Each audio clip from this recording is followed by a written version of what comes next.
Okay, here we have Magic Election, and you'll just have to bear with me because I actually have quite a bit to say about this horse.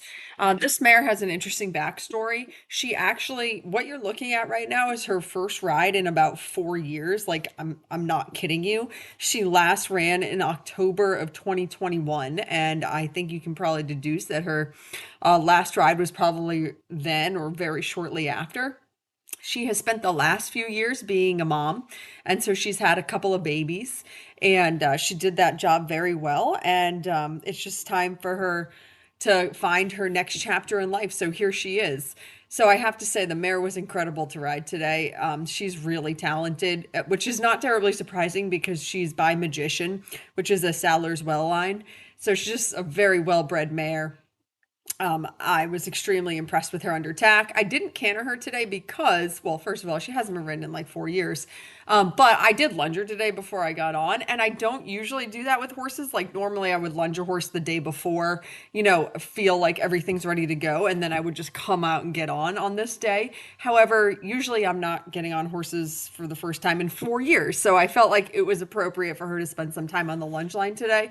And also because I was away all day yesterday. So actually, it's been, I think I've only worked with her once before, and it was like on Wednesday of last week. So, plus, she just deserves all of the pieces put into place to give her the most chance at the best, most confidence building ride possible, which certainly she had. I mean, the mare gives an incredible feel. She's a lovely mover.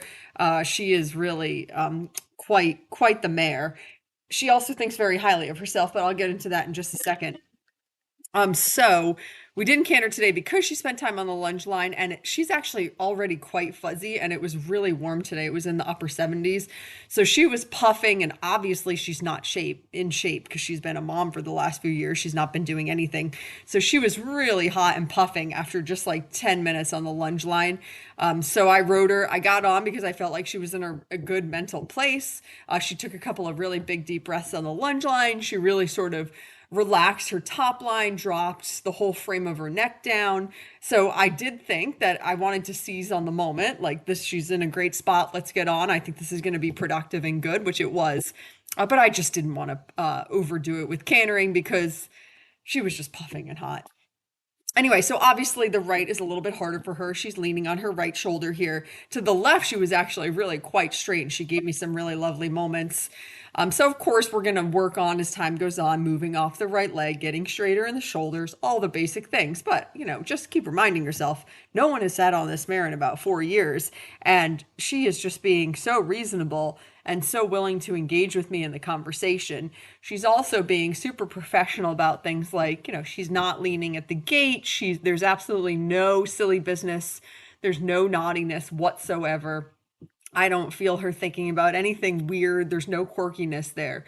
So I really do think that this is just sort of a blank slate to start over with here. And she has no negative connotations about riding. Actually, just the opposite. I think that all of her natural tendencies lean in the right direction. Like she naturally wants to make the correct shape. She wants to be soft over her top line and all those things. So I actually think all her natural tendencies work in your favor. Okay, but so the other things about this mare. So, she has been turned out, living out for years now. And she is a little bit ornery on the ground right now. I mean, I've just, upended her whole life and changed everything for her coming here and getting back into work and, taking her out of her 24/7 herd that she's used to living with. And I do have her turned out with my other mare who I have now during the day, but it's not 24/7 with the big herd on the same farm that you've been used to living on for years. So, and now of course she's working. So, and she's a mare. And so, mares, they always need a little bit of convincing sometimes as to who's going to be the boss and to get a good structure in place. So, while the mare is very simple to ride, she's a little ornery on the ground, and what I mean by that is some animated pawing on cross ties, some wiggliness. I just think in general, like a little pushy on the ground is the right word for her. You know, she's not mean at all. There's nothing like that. There's no ear pinning. There's no biting.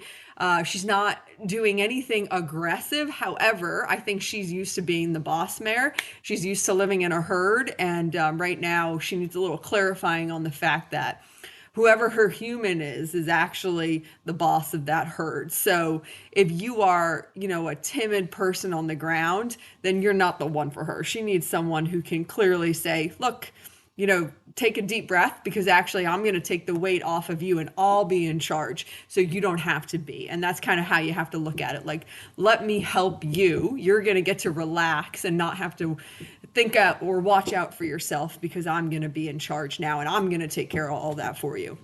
So we're sort of in that transition. She's actually doing pretty good. I mean, she stood nicely for the farrier. She has moments where, like today, this morning, I had turned her out with the other mare. And so then when I separated them and I brought Magic into cross ties, that's when I really saw some of the orneriness, I think that's a word, because I had just pulled her away from her other mare, who right now she feels is her whole herd.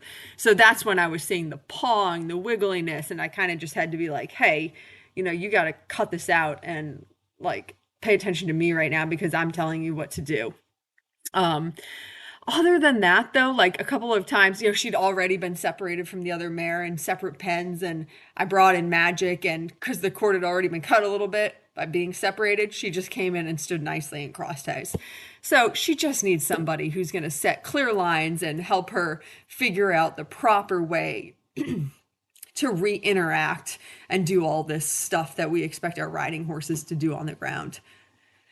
But certainly, I think it will be there. And I know people who knew her on the track when she was racing who said that she was great to ride and great to work with on the ground. So certainly it's in there. It just needs a little bit of reminding. And she's a mare, and you know she's a boss mare, so she's not just gonna necessarily give up anything for free. Which you know, luckily she's quite nice, so I think she's worth it. But she's definitely going to be priced on the little bit of lower end there because, well, a couple of reasons. One, I have way too many horses, and yeah, I understand how people get burned out because right now, ooh, I'm feeling a little bit burned with how many horses I am, how many horses I have, how tired I am, and she just needs, you know, she needs work and she needs someone who's confident and capable. So she's going to be very reasonably on the market, and also, you know, obviously, she's a proven broodmare. She could certainly have more babies in the future. She has a great pedigree if that's something anybody wanted to do. So with the lunging, what I'm looking for here is for her to relax. And actually, this trot's good. And see right here how she's sort of relaxing her top line, lowering her pull. That's what I want. That's her in those moments. She's taking a deep breath and she's letting go of any anxiety or tension. She's finding her swing. Those are the moments I'm looking for. And when she started giving me those moments, because up until then, you know, I probably lunged her for 5 minutes where her head was up, she was tight across her back, she was looking everywhere except for where I was, what I was asking her to do.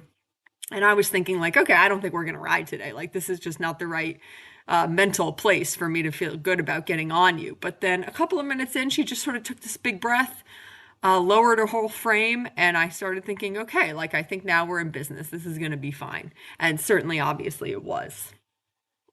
That was a really good transition on the lunge line.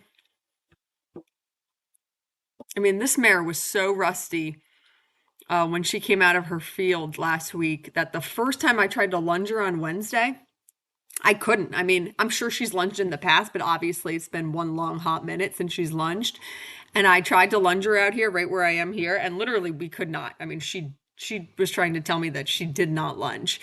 So we had to go into like my tiny little round pen area and relearn how to lunge. So considering that was on Wednesday and today is Sunday, in 5 days, she has made a huge progression. So certainly it's all in there. It just needs a little bit of dusting off and reminding. So anyway, here she is sitting on cross ties.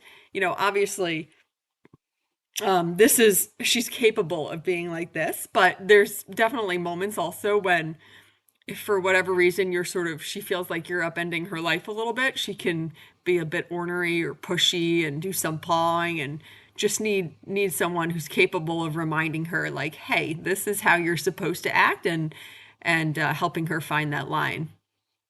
But I have to say, she was great today. I mean, come on, first ride in 4 years, and she was lovely.